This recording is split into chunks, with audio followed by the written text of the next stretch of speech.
check out ESPN Film's newly released 30 for 30 podcast. From the producers of our award-winning documentary series, this is an amazing collection of sports stories you need to hear to believe. Speaking of amazing, Delta Airlines and the Fly Delta app make your travel experience amazingly easy with real-time bag tracking, e-boarding, and passport scanning during check-in. And don't forget to download 30 for 30 podcast to fill your flight with stories that will keep you coming back for more. Your morning voice is I know. It's like cute. Nice morning party voice. I love it. It's like Phoebe's sick voice. Okay, never mind. From Friends? Oh, I never watched Friends. Okay. Here we go.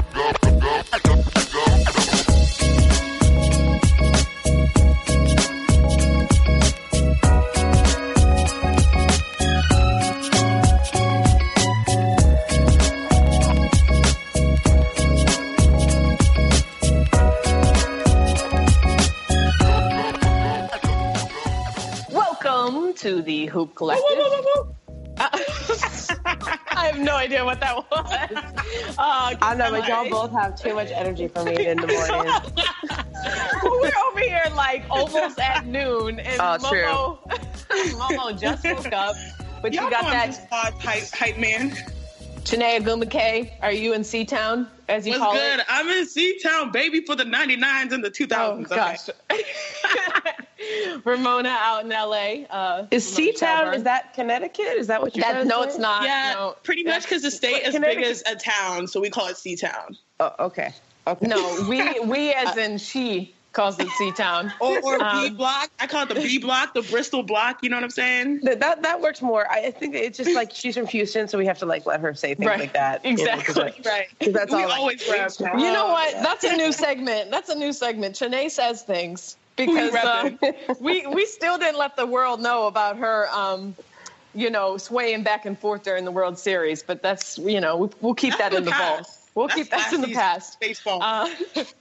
I'm Cassidy Hubbard in NYC, and let's get after it. Last night was exciting. A lot of good performances. Let's start with James Harden. He was efficient. 19 of 25 shooting, including 7 of 8 from 3. Harden to the bucket, lays it up and in. James Harden with 52 points. And we haven't even played the fourth quarter. He had 56 points, and that was basically without playing the fourth quarter. He said he wasn't that excited about it. I mean, after the game, he got poured water on him, and he gave his teammates a death stare. He said, I was just shooting, and, I don't really pay much attention to it. I think he was a little bit hyped, but for some reason, I kind of believed him. He was like, all right, cool. It was a good, I shot well. It was a good win. But I was excited about it. Momo, what did you think of Harden's performance last night? I mean, I felt like it was Harden from last year. That's how James played. And I think I read, I love our stats people, so I'm always in that Slack channel. Doesn't that sound like kind of dirty, right? The Slack channel, even though it's really just like it out. Okay. No, that's these performances are. Right. And I went in there and they said, not only, so you try to quantify like how important James Harden was to the team and their offense and stuff. So you can talk about the points, how many shots he took, touches, even passes. How about like talking about how many times he touched the ball? Okay. Right. And it was like 500 times. It was so much more than you would think anybody could touch the ball in an NBA game. And I think that's what James did all of last year. I mean, maybe he didn't go 56 on that kind of shooting, but he was the sort of the sun, the moon, the stars of their offense, and everything. Ooh, Game of Thrones reference. I love it. I mean, I'm kind of obsessed with Game of Thrones. It's just it comes out of me. I don't even mean to. But no spoilers. I haven't started it yet. Oh, you behind. Bad girl. You guys. It's okay. She got 2 years to catch up. It's gonna take me damn near 2 years. It's the best 2 years of your life. Okay, all right, go. But that's kind of like what Harden's like, right? I mean, when he plays that way. Now, the question is, he was supposed to be undoing all of that with CP3 there, but Chris is on the shelf for so long that they have to play this way again. Are you at all concerned about when CP3 comes back, that Harden's not going to be able to be that Harden of last year? I mean, I'm not concerned because you know what? The whole thing is CP3 just got there, right? And even though he's Chris Paul and he has a dominant personality and he's a leader and on and on and on, like he understands, like he just got there, that this is James's team.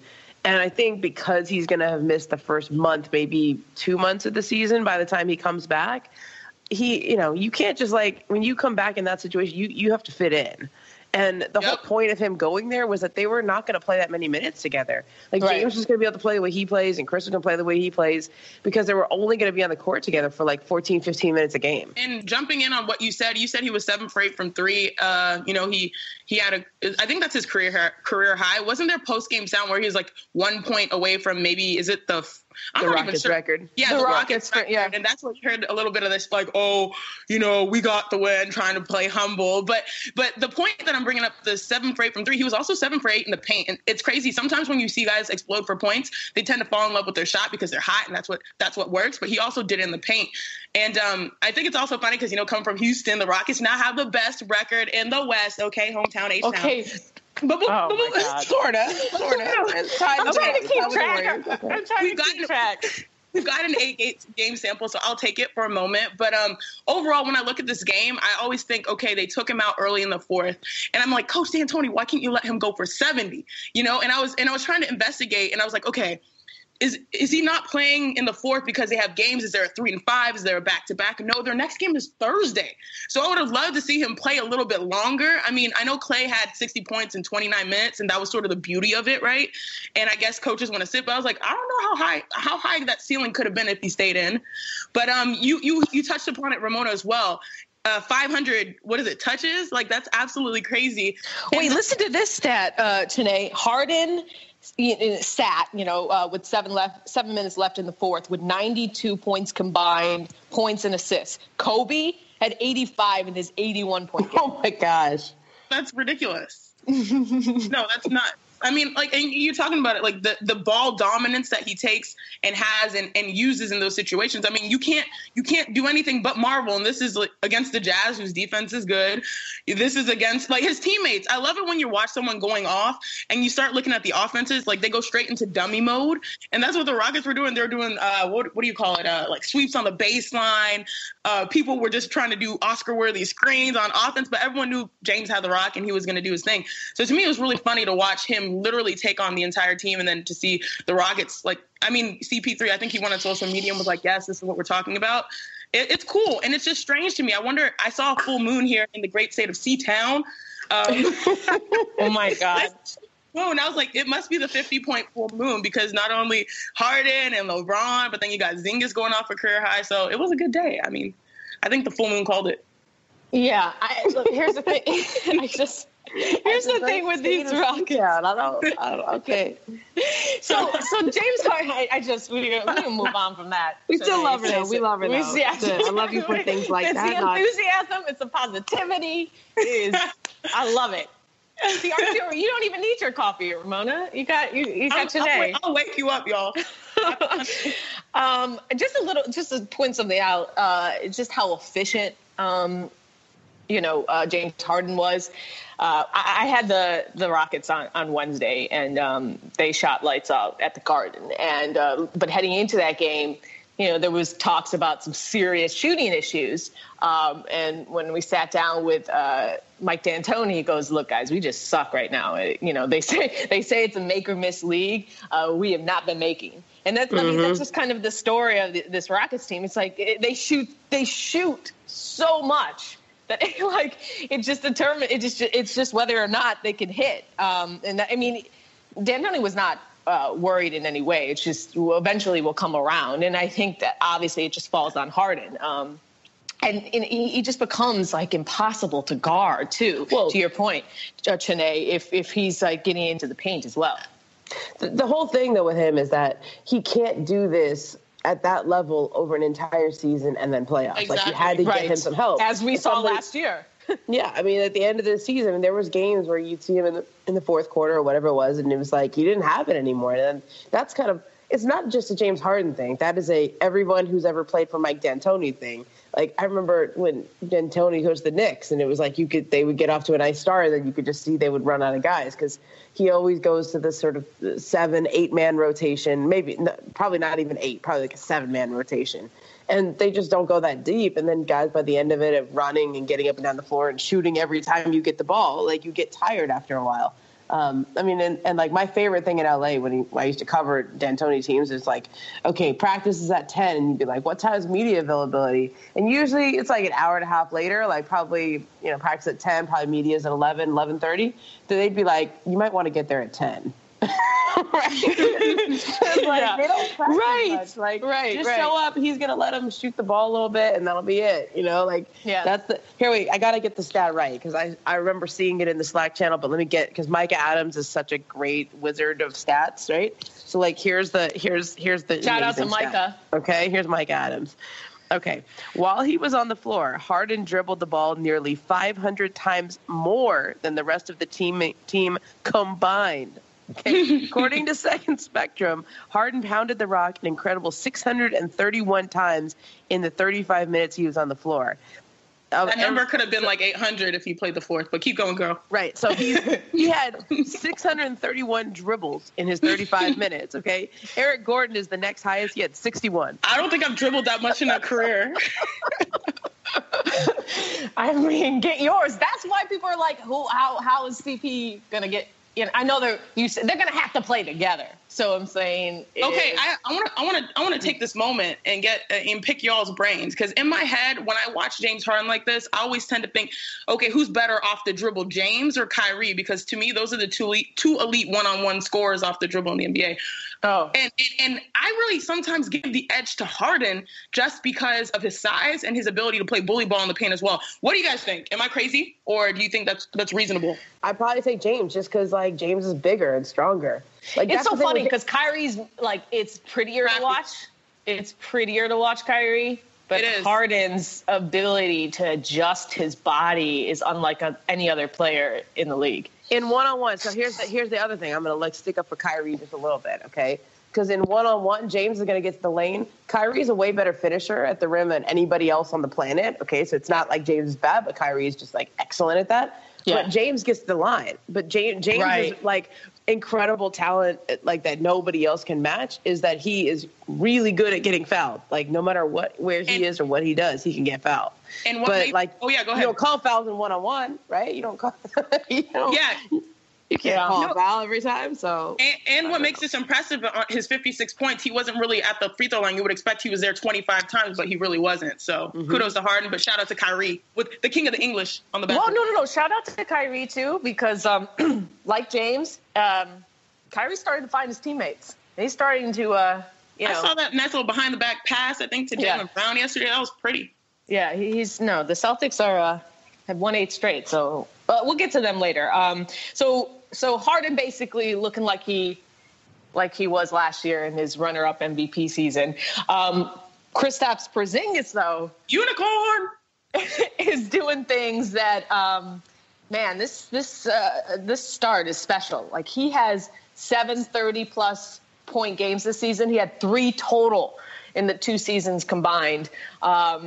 And he's just he's out to just steal all of the hearts of And he's of scored Knicks most fans. points, I think. Hasn't he scored more points in Knicks history than anyone else in the first 9 games? I mean, that's crazy. He's the second leading scorer in the league, averaging 30.2 points behind the Greek Freak. Wow. Who leads the league in scoring with 31 points. Can we take a moment to appreciate his nicknames? I mean, I saw Porzingis. I know. I feel like nicknames are back, Momo. Don't you feel like they're having a resurgence here? Yeah, and it's because we got away from the sort of lame thing where all we were doing was just calling everyone by their initials. Like, that's not a nickname. Mm-hmm. Like, initials are not a nickname. That's a shortening of your name. Okay. But, like, Porzingis is a nickname. Zinger, Unicorn. Those are, like, real nicknames. Even Frank Ntilikina, the French Prince. I'm like, this is awesome. gold. This is gold. That is good. That is really good. We're getting back to... We're getting back to, like, the real nicknames. What do we got? What else we got? Having fun with sports. We got nothing on the Lakers yet. Oh, no, we do. What? Lonzo and Kuzma are the light-skin connection. Oh my God, I'm glad. I didn't know if I could be politically correct. I was about to say it's the light-skinned Lakers over there. I didn't think I'm allowed to say it, but like it's been written about now. And you said it right. They said it to me at Summer League, so I was just like, okay. I know. Okay. No, they claim it. They say it themselves and they claim it, so it's okay. Okay, so but then after that, it's really just like we're talking about like the two international dominators right now have like the two best nicknames in the league at the moment. I don't know. Porzingis career high 40. Okay, he's had a couple interesting comments after the game. You know, because all the drama with Phil Jackson saying he was too young to, you know, be the focus of this team. And Ari and Bagley asked him, is that a motivator for how he's performing this year? And he said, you know, of course. I mean, he has confidence. When we sat down with him on Wednesday, we were talking because he got MVP chance when he had his previous career high on that Monday against the Nuggets. And he was just like, I mean, yeah, there's nothing that I don't think I can achieve. You know, I think I'm capable of anything. So you definitely see it. I mean, he looks stronger. He definitely seems like he's, you know, ready to step up to be the leader of this team. And they've actually been exciting to watch. It's not just like they've been fun to watch. No, yeah, you can root for them. And you know what's funny? Ever since draft night, you know, when he came to New York City, you remember that one fan that booed him? I mean, look at him now. The city is his own. The city is his oyster. And and to me, it's sort of like you look at guys like Kristaps Porzingis, and I thought of him the same way I thought of Kevin Durant, because physically they don't pass the eye test, right? You question their toughness given their frame. But boy, oh boy, let me tell you, he has a skill set. So does KD, but Kristaps has a skill set and then some. And what I really give the edge to Kristaps for is that he tries to be nasty. I mean, sometimes it looks funny because he's getting turned and he's so big, but he tries to be nasty with the blocks. So not only did he have a career at 40, he had 6 blocks. He had the volleyball swat that I was like, holy smokes. So from day one, it's like he's been trying to prove the doubters wrong. And I guess that's what is that New York state of mind. Alicia Keys, right? But you know what's crazy? He's even proving the guy with 11 rings who drafted him wrong, which is a great success story, which is why I think everyone roots for Porzingis God. Lance, what are you doing? Remember Lance Stevenson trying to say he's 7'3"? He's 7'3", Lance. Don't go at it.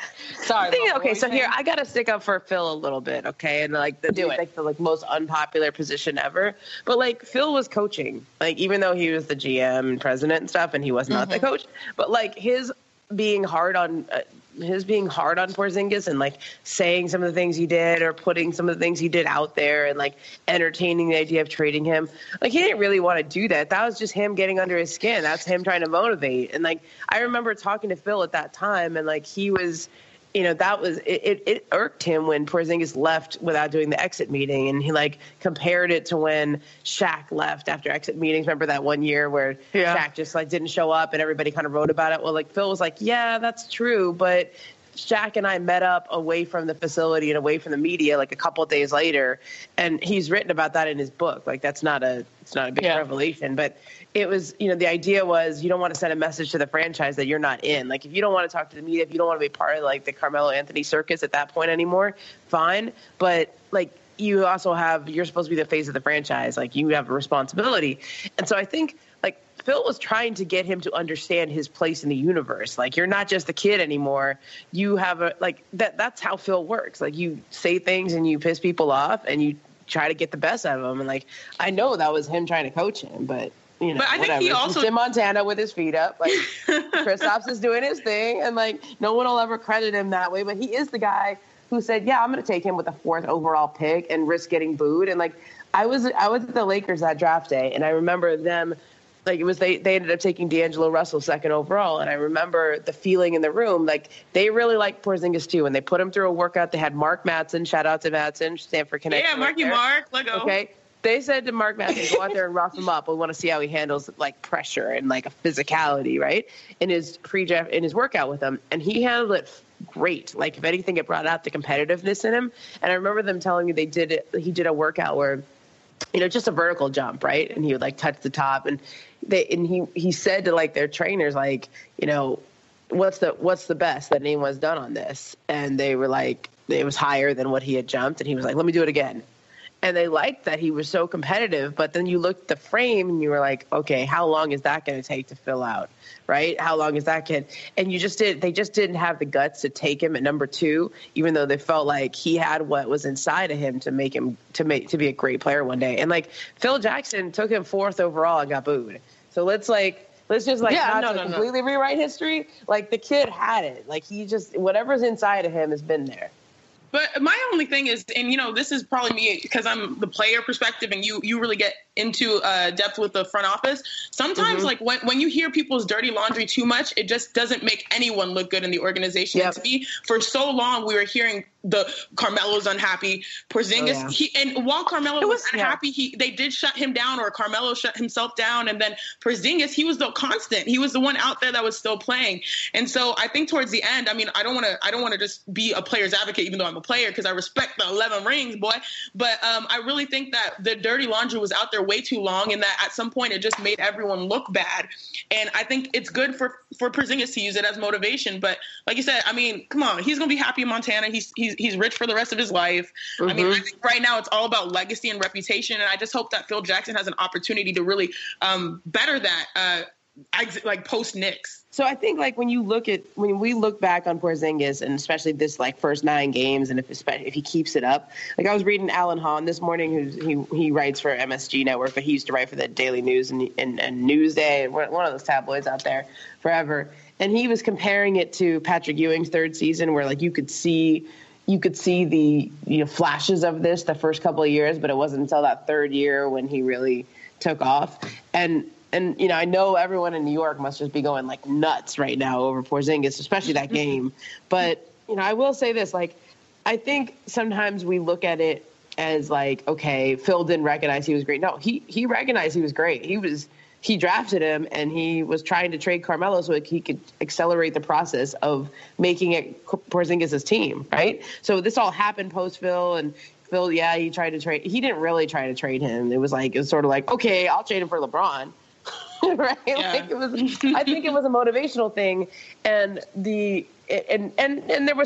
was a few issues that he was trying to work through, and those issues still remain, right, with how things are set up with him. But I think when you look back on it, like, it's not a bad thing to be pushed. It's not a bad thing to be needled. It's just this day and age, people don't really do that with superstars anymore, right? Like, you don't really get under a superstar's skin like that and risk it like that. That's just sort of that's like Phil's generation of coaching, which is something he never really adapted to. And also that was never his job, right? He was supposed to be the front office guy, not the coach. To your point, Ramona, of Phil's generation, we also didn't have social media where every little thing that's said, interaction that it goes wrong, it turns into a big headline, or it becomes a firestorm on Twitter or social. And so I think that's just kind of, it's all about what have you done for me lately. And so I think Phil will always get credit for drafting Porzingis, but it's all the other dirty laundry, to Janae's point, that's sitting with people right now in the immediate. Especially, as the Knicks people, like Knicks fans say, like, they want to be happy and angry at the same time. So I think it's like, yeah, Porzingis, and like, can you believe that Phil actually wanted to trade this guy? It's just, there's that type of, that New York mentality is like, yeah, we're happy, but we're also kind of angry at the same time. So, it pretty much sums that up.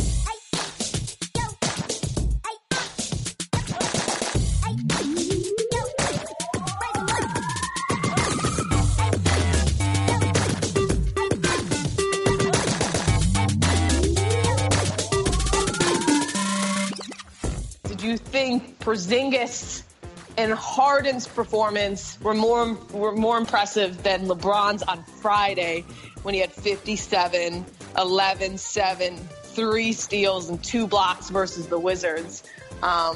Because that kicked the weekend off right. The full moon. Yeah, it was the full moon. No, I honestly think that LeBron's was the best, not only because it was the first, but because he passed some big milestones. He had he had 29,000 points now. He also had 800 straight games in double figures. And I was watching that game, and I was watching it like while eating my food on the phone, I'm doing, chilling. And I was just watching. I was like, oh, he's going off. Like, he had 10 points in the beginning, like the first 8 minutes. I was like, he's going off. And then it builds and it builds. And I always talk to people. There's certain games around certain players that I know I'm going to be sitting on my front porch one day when little kids are running by talking about, oh, this new kid is the best player of all time. Like, no, you don't remember when LeBron James, his team was struggling. He came in, dropped 57. Like, it was just one of those type of games that just build, and you're going to remember that moment where you were, even though it has no implications as regular season, but I'm hyped, obviously. But overall, I think reading into that 57-point output, what I think about is I like the progression in his game. If you notice, last year I saw him shooting a lot of off-the-dribble threes, and I guess he just wanted to show people he can make a three whenever he deems fit. And this year, going into the season, he talked a lot about working on his post moves. And sometimes you're like, why does he need to work on post moves? He bounces, he dribbles in, he can score left or right, he's ambidextrous. But it's really cool because you see him in that game, he was using a lot of turnaround fadeaway shots in the post. And that, to me, is probably the toughest shot in the game because you can only think about probably MJ doing the same thing. And the reason why it's a tough shot is because you lose sight of the basket, right? You do a turnaround fadeaway, and he was doing that. I think he probably did it up to 8 times. And I was like, wow, this dude is just on a whole nother level. Not only, I think he hit 2 threes in the game. He scored in the paint. He's shooting the turnaround fadeaway like it's the back of his hand. And he was worked at his craft. So it's sort of like watching the evolution of someone, the same people that grow up and watch Michael Jordan and his evolution. This is my generation watching LeBron James and his evolution. And to do this at year 15, I mean, come on now, like that's ridiculous. And he's a beast. I mean, he may say he's out of shape. He's not on the VersaClimber enough, but this dude, I mean, he's playing he's confusing me because he said after this game that he felt the best he's ever felt in his career. Right. And then at the same time, he's like, we're out of shape. I'm the worst that I've ever felt, coming into the season. Whatever. Well, LeBron's.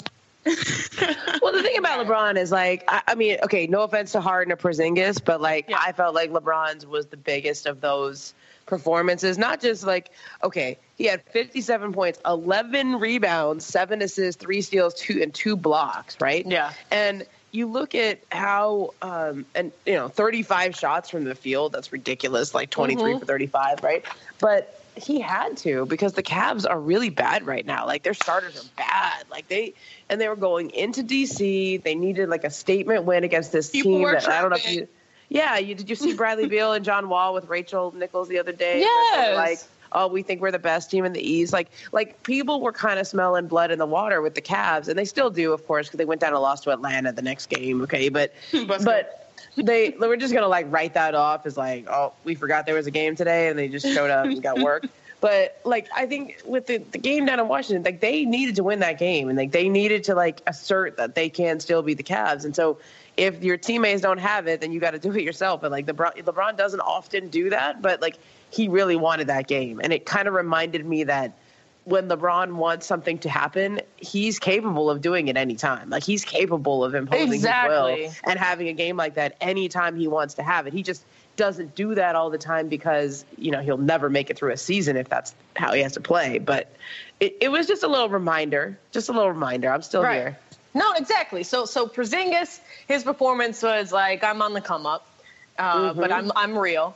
Harden's like, yes, this is who I am, who you thought I was. And LeBron is basically just reminding you guys what he had on his, shoes that night, which was "Long Live the King." The problem I have with this, and I guess I don't have a problem with it because it's just like you said, he has to save himself because 7 straight finals, is that like it is so apparent that they just don't wait, Han, get your bleep button ready. They don't just give a about the regular season. They just don't you can't when the Warriors are ahead and shoulders ahead. Wins. So obviously LeBron's like, I got to shut John Wall and Bradley Beal up, talking about we were trying to dodge them and that they're the best team in the East, and and it's the Wizards. They always they have a nice little, I wouldn't say rivalry, but their games are always competitive and fun. So they all got up. He got up for it specifically. They beat the Celtics, big opening day win, and then they beat the Bucks. But then to follow up that 57-point performance with losing to the Atlanta Hawks at home. That pretty much sums up. They don't give a I don't know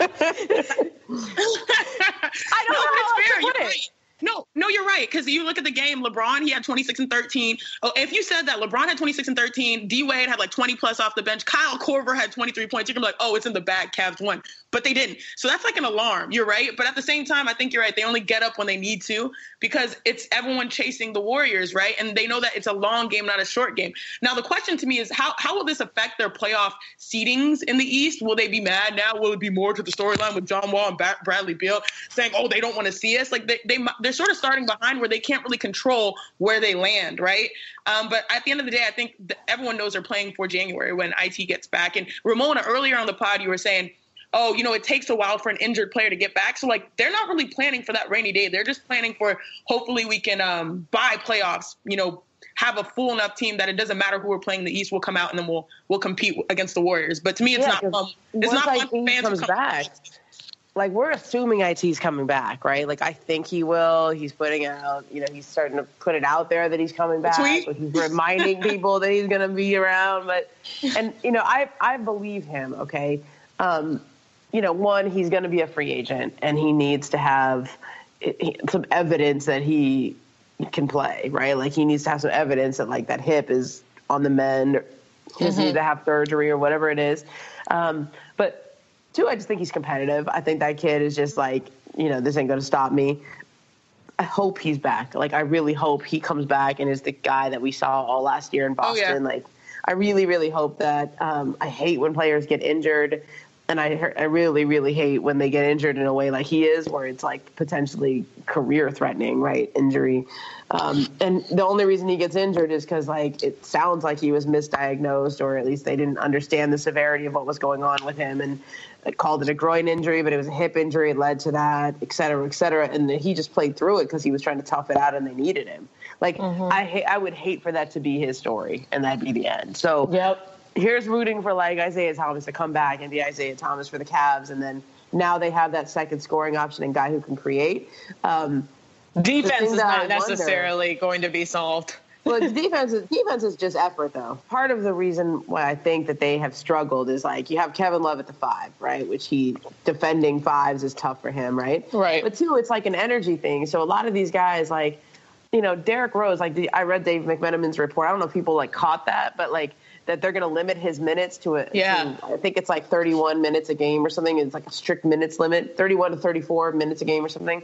And that tells me something, because if you have to limit people's minutes, that means this early in the year, that means either they did not come into camp in shape, or they're not able to give you the effort at both ends of the court for a long enough time for them, if they're trying to pace themselves, right? Right. So I think what they're trying to say, and maybe it's not an either or, maybe it's a both, but they're not getting enough effort out of LeBron, who, when he says he's not in shape, it's because he had that ankle injury all preseason, so he wasn't able to be in the kind of shape that he wants to be in. Because all summer we saw on Instagram, like, he was working out, right? We were along for the ride on all his workouts. Still are, man. He's just, like, big on the IG. He needs to, like, come out with the tape. He's big on the workouts and the lip singing. And I'm here for it. In his, like, I'm here for all of it. He needs to come out with a Richard Simmons DVD, though. Yeah. No. I feel like it's one of his friends to tell him, like, we don't need to see, like, 7 of snap stories of you singing. Can we talk? I know, because when you go in his IG stories, it's like one after the next. Like, oh, next song. I mean, like, he's showing an artist some love. One or two. Can we talk about this? There's one or two things. Okay, like, if you're listening, LeBron, which I don't think you are, but if you're maybe not. Okay, when you do the, like, car sing along selfie. Like, if you have that, when you're taking a selfie video where you're, like, talking to yourself. Yeah, a lot of people, you don't have to look at the camera. Like, you can start by looking at the camera to make sure that, like, the camera's on you, but you don't have to, like, look at it the whole time, right? Because that means you're holding the camera down and it's shooting up at you. But if you hold the camera up and you're shooting down at you, it's, like, a better look, and then you can go do your business, like, you say what you're going to say, sing what you're going to sing. But we don't have to, like, you don't have to look at the camera the whole time, right? That's, like, next level selfie video taking. Yeah. But, like, Braun still looks at the camera, like, the whole time. Like, he's got to look into it. Like, it's good. He's just sharing his soul with us so we can get some of the greatness. So that's what I'm saying. I'm just ready to embrace. Stare into the camera, Braun. Transfer some of that greatness to the rest of the people. That's what he's trying to do. And like I said earlier, Braun, you listening to this pod as Ramona's saying, come on the pod. Like, just come on, show some women some love. All right. Oh, exactly.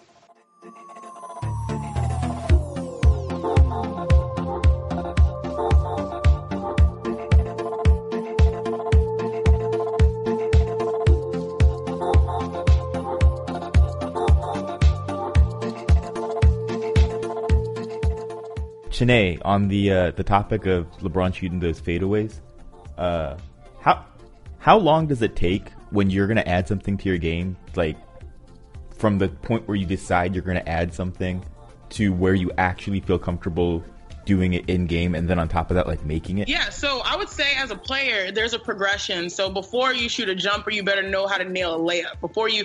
Once you nail the jumper, then you can work on the three, and then your coach won't let you shoot that until you have a good percentage or you've shown in practice that you can nail it, right? But for Bron, that's why I always like to watch the progression. For Bron, you see, he started as a mid-range scorer, right? Getting to the basket left and right. He didn't really have like a too much back to the basket post game, even though everyone wanted him to rely on that. He was more so doing it off the drive, right? Because he's a point guard, he's a point forward, he's also a power forward. And so when it comes to that turnaround jumper, it will take you a minute. I mean, and it comes in normal progressions. Like I said, layup, free throw line jumper, three, then you start putting sauce in your game, maybe a step back. And so this is, to me, the furthest your game can go, the turnaround jumper. And the reason why it's so hard, and I talked about it a little bit, is because, first of all, you lose sight of the basket. So you can lose where you are. You can lose track. It has to do a lot with balance. And that's why you see LeBron out there with those little bubbles. Did you guys see him floating on those bubbles working on his floor? So those are the wafts. They're actually invented by Fabrice Gauthier. He's a great physical therapist out of Los Angeles. He works a lot of guys like Joakim Noah. He worked Carmelo Anthony out, helps guys get back. He helped Rudy Gobert get back all the way back to when he was playing last season in the playoffs. Remember, people thought he was going to be out for a while. He came back. That was Fabrice, so shout out to Fab. But LeBron, it takes a lot of core stability, and then it takes commitment. I mean, you can work on it your whole career, but it won't materialize until year 15. But I think because he mastered so many different facets of his game, and he worked on it in the summer, and he knows that he has to take all the shots like in those type of games. I mean, once you know, the biggest thing as a hooper is once you know you have the green light, then you can be comfortable taking those shots. Like, if you see Brandon Ingram shooting that, people will probably be like, no, bro, like you need to consistently make a face-to-face basket shot. But it's LeBron, so he has the green light to do those type of things, but he doesn't have to all the time. So I would say it's a hard shot. It's really difficult. It takes it takes your career, but he worked on it. So this is the best player in the world who worked on it this entire summer, and now it's materializing. So I would say it takes an offseason once you've mastered all the other skills that lead up to the move, right? But the cool thing about that turnaround jumper shot is that you lose sight of the basket, but at the same time, you also lose sight of your defender, right? So you can focus in on just the basket, but it requires so much balance, and that's why he has those bubbles. But it'll probably take me another couple, like probably 10 years to get that, but I'll probably shoot it anyways. Break it down. Break it down. Break it down. So my favorite, Cass, and you could attest to this when you cover the Warriors, okay? Yeah. So my favorite pregame warm-up guy is becoming JaVale McGee. Because you know what JaVale does during warm-up? Like he'll go through all his stuff. He's always out there working with Jaron Collins, and he'll go through all his like post moves and get into the basket and stuff. But then he'll spend like a large portion of his pregame workout and practice workout shooting threes.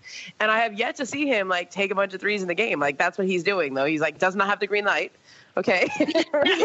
But like one day it's going to be there because I'm telling you, the guy shoots like threes every single game before. You'd be surprised. Yeah, you'd be surprised. There are a lot of players that have capabilities. It's just that they don't have the green light, right? Oh. There's two ways you get green lights. Either you are the best player and you can do whatever you want, or you play on a team that really doesn't matter and you still get to do whatever you want. But they don't come just by luck, you know? And even if you make it once, that doesn't mean you have the green light. I mean, the next shot, you're probably going to miss it because it takes years of practice. You know what, Momo? I have the Warriors on Wednesday, and typically on my speaking of Insta stories, on my Insta story, I just like snap a few of the star player. Right. I'm gonna go all JaVale cam, JaVale cam on my Insta story.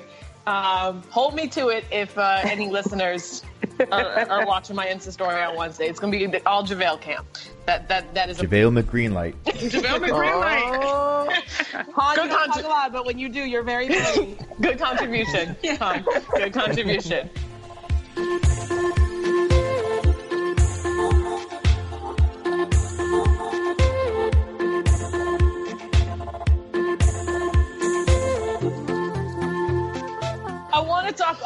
real quickly about that Thunder Melo situation last night. So Melo got ejected. Flagrant 2. What happened to that 2 there? A flagrant 2. I think that was your voice. It was not. Don't blame it on the Skype. That was no, it was totally me. It was totally me. Flagrant 2. I don't know what the refs were seeing, in my opinion. Billy Donovan kind of went off, and he's a real mild-tempered guy. And he goes, "I've never seen in the history of the game a guy get an and one play, then get ejected." That's probably something that you've got to talk to the league about. I mean, Nurkic, like, he went down holding his face. I think that's like what kind of caused the review. But I mean, I agree with Billy Donovan, and maybe a flagrant 1, but not even. I don't even know if it was a flagrant 1. Well, I think that was definitely, it was not a flagrant. I mean, it may be the only thing you can see what they give flagrants to is flails, but I mean, he had control of the possession, the ball. To me, it's just straight up a bad call. I don't understand how you can go to a replay and be comfortable making an ejection based, like you said, on an and one. And to me, I remember hearing Billy Donovan afterwards, he kept going because he was in his feelings, obviously, right? Yeah. So, he also said that opponents have gotten to the free throw line like 50 times more than they had, and that they have Russell Westbrook, who historically has gotten to the free throw line more than anyone else, but they're just not calling it. And as a player, Ramona, you know, you talk about teams getting reps. Like my team in Connecticut, we got reps. Like we don't get foul calls just because we're young and we're trying to figure ourselves out, right? But we won, we got our foul calls. To me, this is strange because you have 3 superstars. I believe 3 Olympians, and usually the way it goes is Olympians tend to have their own way, right? And it's just strange. It really is strange. And I know Westbrook even went into detail talking about how he doesn't, I don't know if he gets called for flagrants or like, it's just basically the refs versus OKC at this point. But to me, that was definitely not a flagrant 1 nor flagrant 2. And if there was anything, I think it should have been a non like you should have counted the and 1, he should have got out the free throw line. And then after the fact, the league could have fined Carmelo saying it was a flail. That's all I see. So I think sometimes when people get extra calls or a little extra sauce on something, right, it's because of the reaction of the other player. And, like, when you watch it, like, his elbow connects right with Nurkic's chin. And, like, Nurkic is a big dude, right? So if Nurkic is, like, going down the way he did, like, I don't think it was a flop. Like, when you watch it, it's just the elbow hits him at the exact right spot, like, to, like, basically knock him out, right? Like, that's a sort of, like, knockout elbow. But it's also why Melo had to go in that way, because you're going up against a big dude who's challenging you at the rim, right? And, like, Melo is going to dunk on the big dude without protecting himself in the ball as he's going in. And so, like, I saw it less about, like, him initiating contact and more as, like, I'm doing what I got to do to get to the rim. Like, that's, you know, the defender's coming over. He was looking for contact, but at the same time, like, that's what you do when you want to paint. Yeah. Like, but they said the contact was excessive. Like, and it's just because he has his elbow up. Like, his elbow is up. You're right. If you watch it again. But, like, it's also, like, how many pounds do you think Nurkic has on Melo? What, 20, 30 pounds, right? And big center coming over. Like, if you're Carmelo, you can't just, like, I'm not saying you got to lead with the elbow, right? Like, that's like in soccer. You don't, like, slide spikes up, right? You slide spikes down. Like, that's a good analogy. I think that's why they're like, you know, that's why he got the extra call. And it wasn't like he wasn't thrown out for that particular play. It was he already had a flagrant run, right? So then by then giving him the flagrant 2, which by definition or something, I think it was probably what probably should have happened is like exactly what you said is like, okay, you get fined for that afterwards, right? Because the one thing we don't want to do is have these things affecting the game where people get thrown out. But you know, he did lead with his elbow. He was trying to get the and one, and he was trying to protect himself and the ball against the bigger dude. How far did he lean, though? Because, like, a lot of times people tend to forget that we are allowed these boxes, our upper body boxes, right? In which you can rotate the ball from left to right. So you think about it as like a 90-degree. Well, no, it's like a rectangle that you can protect yourself with. And I was like, he didn't really extend his arms fully, right? Until after he released the ball and was sort of gathering himself. So that's why sort of like his frame of reference, that rectangle, the 90-degree box to me wasn't really that at play. I mean, it was him going, like you mentioned, up against a guy who has 20, 30 pounds on him, and he's getting ready for that contact, and he's trying to finish the basket, and then everything else happened with it. But yeah, I don't know, interesting. But to your point, like, we don't want these calls to kind of change the game, Ramona. But look, the Thunder, they did kind of mount a comeback after that call. I mean, you knew, Russ was going to fire him up. It fired him up a little bit. I think Russ and PG scored the final 20 points. So clearly, I mean, they just didn't get the win, and that's because Lil Wayne was there supporting Dame. But it's all good. Well, another reason was that Russ missed 3 key free throws at the end there. And Ramona, you wanted to talk about just you kind of have some concerns about them not being able to finish games. Yeah, I mean, so far, I was, Royce Young, who follows them day in and day out, right? He wrote a story about this and talked about it. It's they're having trouble at crunch time. And that was the one thing that, when it came down to MVP votes last year, part of the reason Russ won is because he was so good in clutch time. Remember all his clutch time stats last year? Yeah. And the way he would deliver games for them, that was their strength last year. And so the fact that they're 0-4 in games that are decided by crunch time stats, okay, so that's, I think, 5 points or less, that tells you something. They're either missing shots at the end or they don't know who's going to take them. They don't have a clearly defined guy, which is very understandable for a team with 3 guys who have been all-stars on the team, right? There's a sort of deferential thing going on, whereas last year it was very unquestioned. Russ was getting the ball, Russ was getting the shot, everybody get out the way.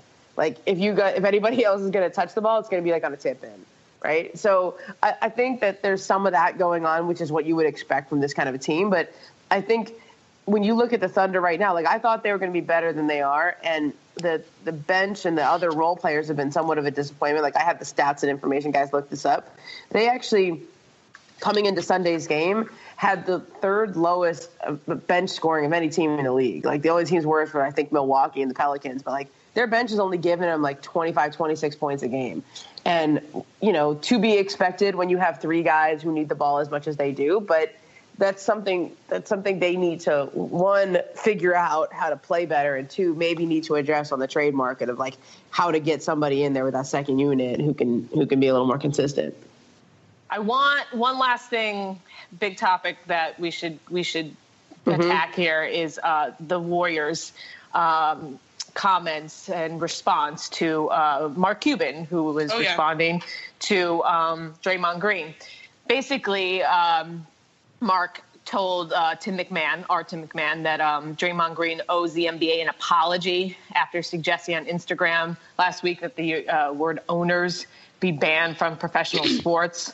If you don't know, Green basically wrote, "For starters, let's stop using the word owner and maybe use the word chairman. To be owned by someone just sets a bad precedent to start. It sets the wrong tone. It is the wrong mindset." And then Cuban responded, for him to try to turn into something it's not as wrong. He owes the NBA apology. I think he does, because to try to create some connotation that owning equity in a company that you busted your ass for is the equivalent of ownership in terms of people, that's just wrong. And Momo, we know that you're closer to the situation. Yeah. What do you know about all the discussions around it?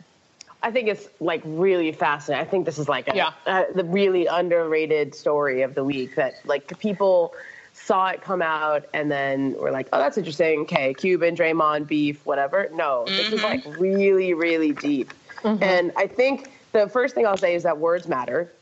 And so a lot of us have been, especially as women, we're sensitive to sort of gender-coded language, right? Somebody once told me that, I come across sometimes as high maintenance. I was like, are you kidding me with that? I'm not high maintenance. I'm just intense. I give a shit about my job. Sorry, there you go. Or you're a bitch if you are direct. Okay, right? Yeah. I'm not high maintenance. I just care.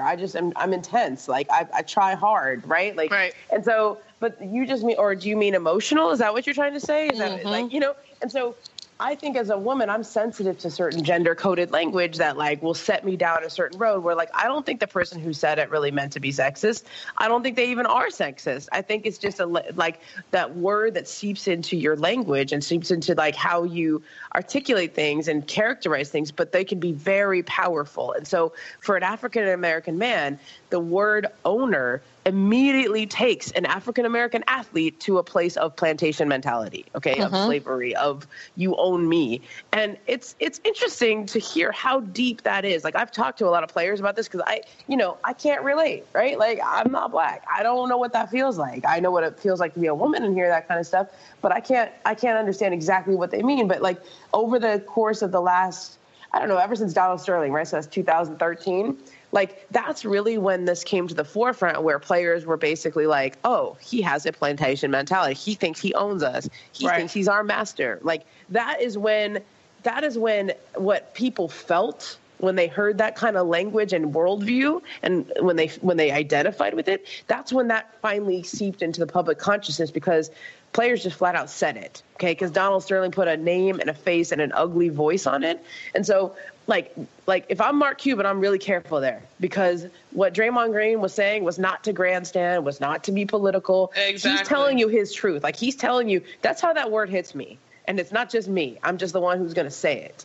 So, like, people need to just think about that, right? Like, people need to, like, hear that and understand where he's coming from on it. Because these players are not owned by these owners. They just they own the franchise. They're the chairman of the franchise. Okay, they make the big decisions. Doesn't mean you don't have, but the team can be your property, okay? But players are never going to be. And especially this day and age, when players are owners themselves, when players have an ownership mentality themselves, like, look at Bron and his sort of Warren Buffett billionaire mindset. Like, that's what everyone's aspiring to. Everybody wants to be a businessman. Everybody wants to own their own stuff, right? And so that word right there is so charged that I think if you're an owner in the NBA or in any professional sports league, you need to hear what Draymond was saying. Absolutely. And just piping off of what you're saying, Draymond, and I think I talked about this last podcast, he's the NBA's Richard Sherman in the sense that he's outspoken. No, he did not go to Stanford like Richard Sherman, but Draymond was a 4-year student athlete at Michigan State. I remember the first time I met him back in 2011. Don't let his country accent fool you. I didn't know you could even have that kind of twang in Michigan, but you can. But Draymond is a smart, educated, woke. He's a courageous kind of guy because he stands by his words. He plays courageously. He believes it. That's how he is. He's a good person. I mean, a lot of times people try to define players by how they play, and they don't understand like, this is a human being. He's thoughtful, except on Snapchat, but I'm not going to go there. But seriously, remember when he donated $3 million to Michigan State? I think it was for a new weight room or something like that. I remember that was the biggest donation by a student athlete, I think, ever in history to a school. So to imply that Draymond Green can't speak on any topic in an educated fashion like Mark Cuban has, because he's not a CEO on Wall Street, is truly, in my opinion, elitist thinking, right? And now I understand that we're living in this age of political correctness. You can't say this or X, Y, and Z might get offended. And Mark Cuban tends to never mince words. But in Cuban's defense, to get rid of the word owner, right, is part of that political correctness slippery slope. But as you mentioned, Ramona, the issue is not about the word. The issue is the context in which we use the word, right? I don't think Draymond's here saying we need to get the word owner out of the dictionary. He's just reminding us that while we consider ourselves living in this post-racial society in the U.S., there are many people out there with money, with power, with influence that still operate with a racial state of mind, right? And so he's just calling attention to, hey guys, I'm myself, I'm a brand, but at the same time, I'm not here to be owned. You know what I mean? And it's tough because a lot of it is on the football field and it's different. It's translating sports. But nonetheless, these guys are human beings that go home and they represent certain communities. And I always tell people, because I was talking about this to my friends, I was like, visualize yourself, you're at work, and think about your boss saying that about you and your coworkers right now. You know what I mean? And now you throw in the fact that the demographic of the owners or the bosses in your work is different than the demographic of you. So you don't understand, like you come in, you clock in, and he talked about CTE. You risk your body, you risk your health, and you're trying to, do good for your city and try to embody, the characteristics of your town. And you really put your whole life on the line, your body, your reputation, and everything on the line. And your boss comes in with a sly remark, right? And it's you take it personally, right? And so I think a lot of times people think sports is an escape, whether you're on the court or in the field, you can sort of forget about everything. But for people that don't understand, like Mr. Cuban, a lot of times when these players go home, your players are treated and snap back to reality, where just like the shade of their skin, you deal with these lingering effects of institutionalized racism. And phrases like, oh, inmates running the prison, that's institutionalized racism summed up in a bottle, right? Like phrases like that. And I think overall, Draymond is just trying to highlight that we can't, as you said, to him, like it's coded language that might raise an alarm. But the thing is, like, you would think that people could be a little bit more self-aware, given the time and place we are in sports, that it's not necessarily about, it's not necessarily about being offended about everything. It's about people telling their truths, right?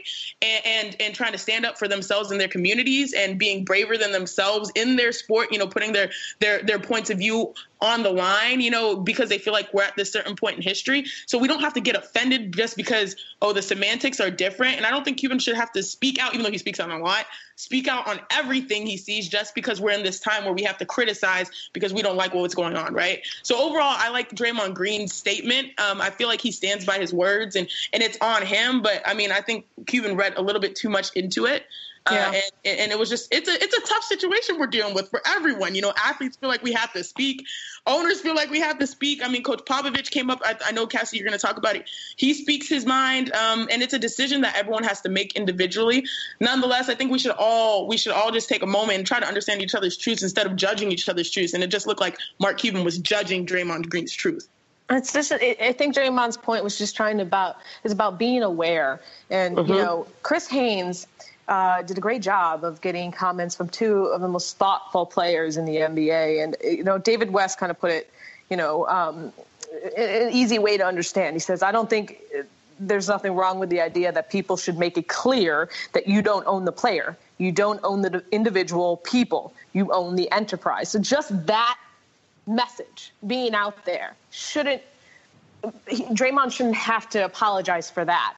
But Andre Iguodala, he basically said he understands both sides, saying, I think Mark Cuban has the right to defend himself because he has a majority stake in an NBA team, but he's done a great job of carrying that position with integrity, with respect, with equality to everyone who's involved with his organization. So I understand because he's removed himself so far from the other incident that owners have gotten themselves in trouble with references to American historical events. So I understand that he has to defend himself, but at the same time, he's not able to understand what it's like to be an African-American in certain terms being thrown around and how we feel about them, which is, the exact point both of you are making. And then Wes, when he was asked about specifically the owner label, he kind of sums up just, how I feel right now is just how fatigued we are, which is like all the negative tension and just the political landscape we're going through. He goes, I don't know, man. I'm just going to be honest with you. I'm drained, bro. I'm drained. I'm mentally drained. I'm a thinker. So my mind is fried. I've been fried for about a month. I'm drained. I've got no answers. Yep. And this is the sentence that really hit home with me. If you try to think logically and use sound rationale with this madness, it just drives you crazy. There's no way to put into words some of the stuff that we're dealing with. Even though I agree, I am drained right now, too. I think the moral of this story is that we need to continue to have these conversations so we can continue to make others aware. And one person who has, really, really taken on the responsibility to, speak out on social issues and really the crisis going on, across our country is Greg Popovich. And he spoke after the Spurs game last night, about another senseless killing in Sutherford Spring, Texas, which is really just about 31 miles from the AT&T Center in San Antonio, where 26 people were killed, at least 20 others were wounded, just by a senseless gunman. And, here's what he had to say after the game. We won a basketball game, but consider everything that's going on today, it's pretty meaningless. When you think about the tragedy that those families are suffering, it's just inconceivable and impossible to put your head around. So I think talking about basketball tonight is probably pretty inappropriate. So you guys have a good night.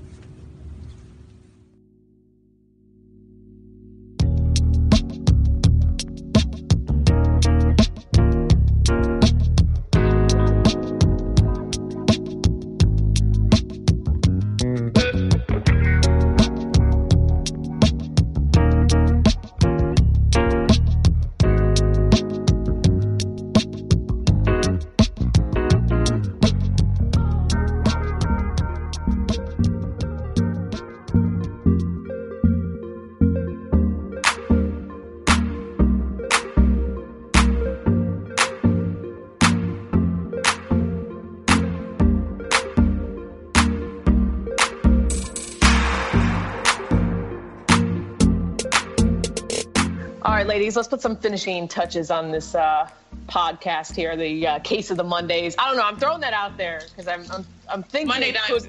Monday Dimes. I don't know. Monday Misses. something. I feel like pod number 3 we can ask for some title suggestions for our Monday crew. But I want to get morning voices. Morning voice. Oh, that's you. That's good. But that's you, because me and Shanae are all the way lit at all right, East over Coast. here. Okay, East Coast. Pick it up. All right, you know what? Let's get into some shade investigations. And our man Kyrie, oh man, he for someone who says he doesn't want to talk about his departure from the Cavs, he really dangles out a lot of carrots for us to just really, really pry into, the breakup from Cleveland. He was on and he loves just spilling tea on podcasts, doesn't he? He was on Gino Ariema's podcast. Come on our pod, Kyrie. Right. We have LeBron and Kyrie. We'll bring them together on whatever. But like Cardi called. B and Nicki Minaj, we won't tell them they're on the same song. But keep going. No, exactly, 100%. We got to get Kanye involved then too. All right, so basically, Kyrie was talking to Gino Ariema about Brad Stevens, and he said basically Brad fits perfectly in terms of that because he has an intellectual mind and is an intellectual human being. It was something I was unbelievably craving in terms of what I wanted for my career. So, are you guys reading this as a shot at Ty Lue, David Blatt, Mike Brown, Byron Scott, and LeBron James? Yes, all of the above. All of the above. I mean, I don't think I think Kyrie's one of those people, D'Angelo Russell was like this for me too. Even when they're trying not to say something, they actually end up saying more. More. Just they're trying not to. You know exactly. What I'm saying? He's trying so hard not to. But it's you can't hide it. I always say this about radio or podcast or whatever it is. Whoever you are comes out. Whatever you really think, it's right. You cannot hide it. It's going to come out one way or another, whether somebody says it about you or you say it about yourself. He's trying really hard not to instigate, and yet that's so revealing, that statement right there. Exactly. And I don't like reading too much into this type of shade just because it doesn't look good for the player and it doesn't look good for the former coach. But I think Kyrie right now is just trying to show, hey, Caps, look at us. We're 8 games straight. The grass is greener. The grass is greener on my side. But shout out to Jeff Van Gundy. He gave the hometown of Houston life. On his broadcast, he sort of called Kyrie out for making those type of statements because a lot of times I think player coaches get stigmatized they're players. They can't be coached. They're not intellectual enough. So Jeff Van Gundy sort of had Ty Lue's back and was saying, hey, this guy's an intellectual guy. Don't think just because he was a former player and that because he coaches LeBron James that he has no contribution. So shout out to Jeff.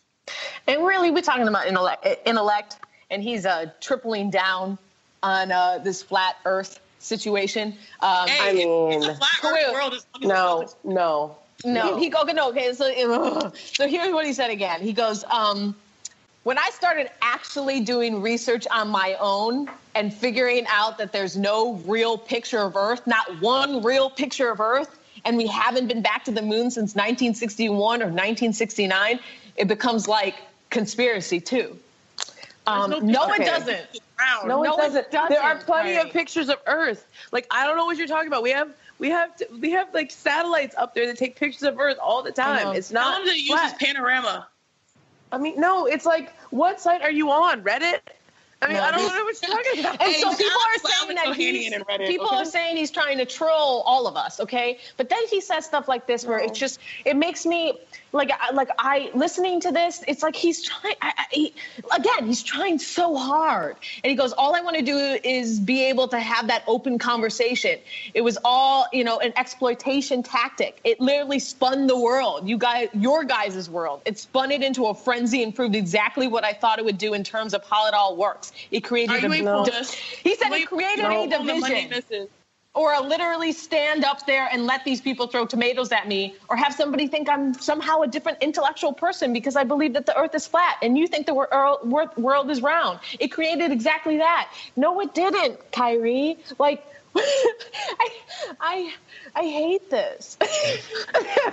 No, I hate it. Let's not give it any more life. What else you got, girl? Okay, so Friday night was D'Angelo Russell's return to Los Angeles. Yes. And I don't even want to call it triumphant or anything like that because it was not triumphant or, anything like that, right? It really was just, he came back with it. No, it was the Brooke Lopez revenge game. Right? And like you weren't exactly like, you weren't there long enough to like really have created like that much of an impression. So there were some boos, but not that much, right?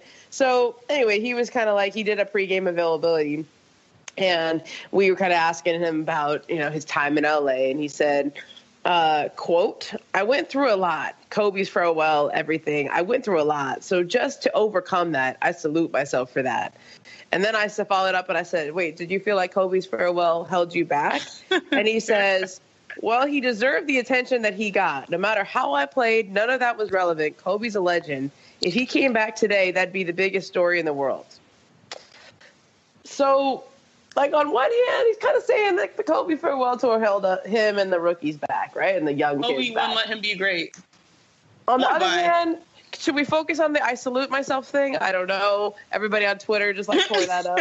like even when you're trying not to say anything, because like clearly what he was trying to say is I went through a lot here, and he's referencing, he's saying Byron Scott without saying Byron Scott. He's saying losing. He's saying the firing of Jim and Mitch. Like he's referencing a lot of what happened without saying it, but then like not saying it. And so you're trying so hard to just be like, I just want to win. I just want to, move along. Fresh start was good, but like how you really feel comes out.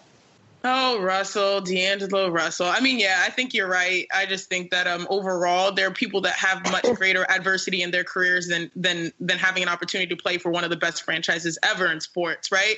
And live in two of the greatest cities. Thank you. Meanwhile, I'm playing hoops in Connecticut, which I love Connecticut, right? But shout out Seatown. Thank you. Shout out to Seatown. But it's not even a town, though. If you really break down the name, it's as big as a town. Okay. Connecticut's a state. So there lies the fatal D'Angelo, flaw. You should not be threatened by Lonzo Ball's success. You are a capable scorer. You can score. And if we're in shade investigations, we might as well touch upon Lonzo not being able to score from the perimeter. I think he's shooting like 23% overall in the last few games. And at least they've been winning, though. So I don't know if you want to talk about Lonzo, but I really wanted to talk about Kelly Oubre because, Cassidy, you told me about his outfit, and I saw it on your Instagram. Oh, yeah. And I was like, oh my gosh, I saw the jacket, but I didn't know he was wearing newspapers as well. Oh, no, he's bringing print media back, right? He's bringing. So I don't know if this was me like reading into the situation with Kelly Oubre and his outfit, but I met Kelly this summer at an Adidas event, and he was one of those dudes that's definitely for the culture, and we all remember that. He's pretty Ricky. He is pretty, and he is. No, I don't know if he's Ricky, but he's pretty Ricky of the league for sure. But like overall, I mean, a week or so ago, maybe a little bit longer than a week, wasn't he just fined $15,000 versus the Warriors for aggressively entering an altercation? Oh no, he has a little bit of a temper. I mean, exactly. We saw last year in the playoffs against Olynyk. So I was wondering if his FU jacket was sort of to the league based on his fine. So that's totally shady in my opinion. Oh, he should have been. I didn't even think that too, but you know what? It could be like shady investigation. He's lucky. He's lucky that he only got fined that. Yeah, because he punched his own his own teammate. He punched his own teammate. So they're like, and he got Klay Thompson. He got Klay in the mouth. Like if you watch the video again, like he's the one who, like, of all the guys who were in that fight, like the one who connected on the punch was Kelly Oubre to Klay Thompson. So his street cred went up, but his fashion cred went down for sure. I'm just trying to find out where I can buy those newspaper pajamas.